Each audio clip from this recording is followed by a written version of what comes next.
We're in Dubai at the Emerging Host Cities Conference with Lars Lundov, CEO of Sport Event Denmark.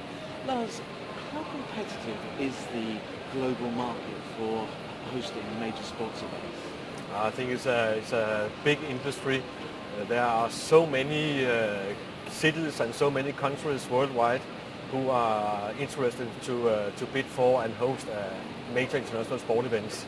And during the last years we have experienced an increasing number of new countries, new cities, some of them from the emerging markets.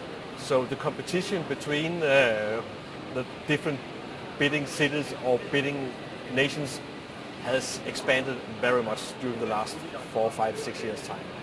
And has the competition from cities in emerging markets had a particular effect on established cities? Because there is a suggestion that sports governing bodies favour them is not quite the right word, but want to expand their own brands by moving to that market. Does that give them a particular advantage right now? Yeah, I think so actually, because if I was an international federation, I would be perhaps interested to go to some new markets in order to develop the sport, to develop the event in some new places.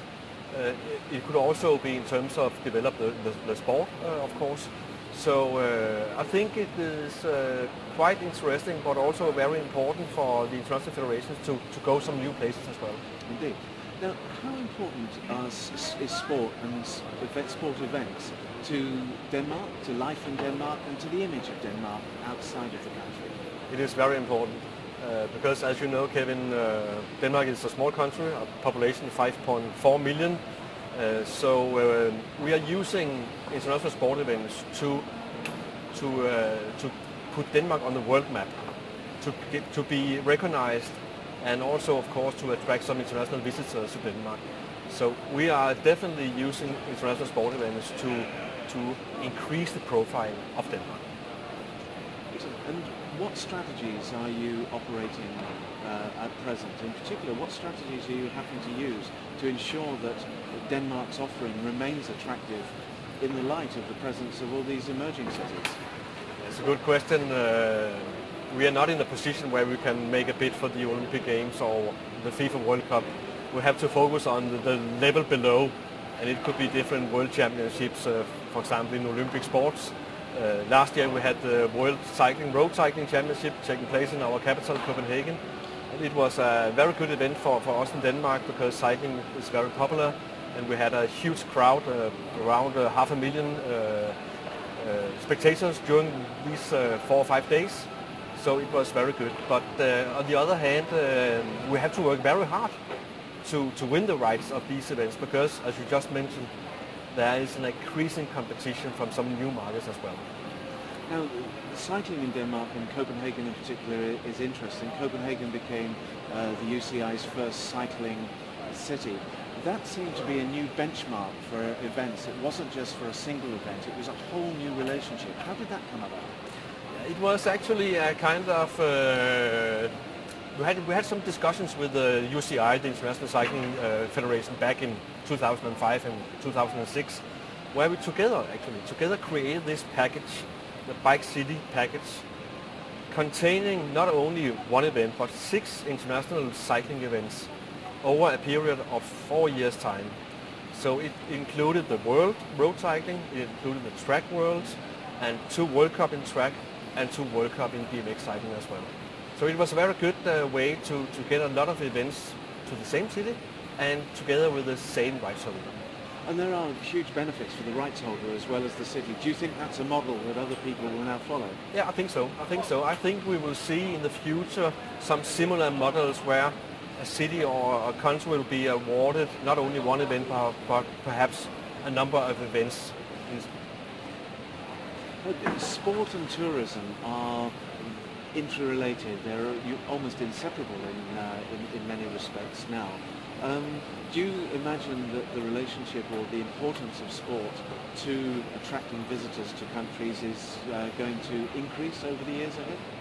Yeah, I think some major international sport events are very good to attract visitors to the country or to the city.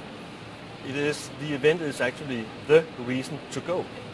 Without the event, all those visitors wouldn't perhaps come to your city or come to your country.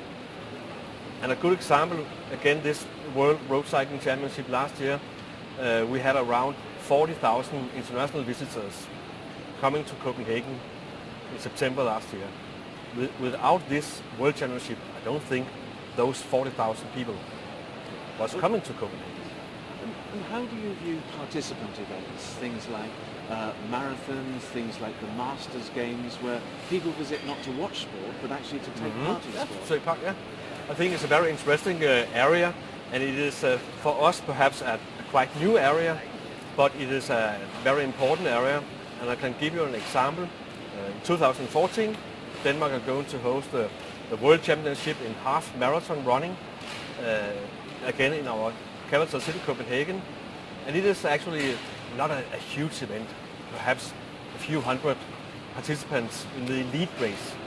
But on the top of this elite event, we are creating a huge mass participation event. Our goal is to have perhaps 25,000, perhaps 30,000 mass participants. And already now we opened up the ticket sales for 2 days ago, and we are almost closing down. So it's going to be great. Lars, looking to the future, what events are on the calendar for Denmark, and what events are you currently viewing? In terms of what we already have secured for the coming years, I can mention a lot of European championships in Olympic sports actually. Next year in 2013 we are going to host the European equestrian, we are going to host the European volleyball, European sailing, European shooting, European swimming as well. And in 2014 we have the World Championship in badminton, the World Championship in half marathon running, as well as a very popular sport in Denmark, the handball for men, European Handball Championship taking place in 2014 in Denmark.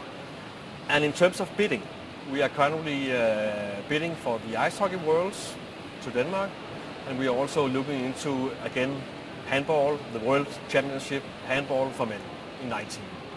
And finally, there have been suggestions that as the world global economic situation has changed, the market for sports events has also changed slightly, and a number of smaller governing bodies are finding it more difficult to attract interest in bidding for their events. Does that represent an opportunity to a country like Denmark?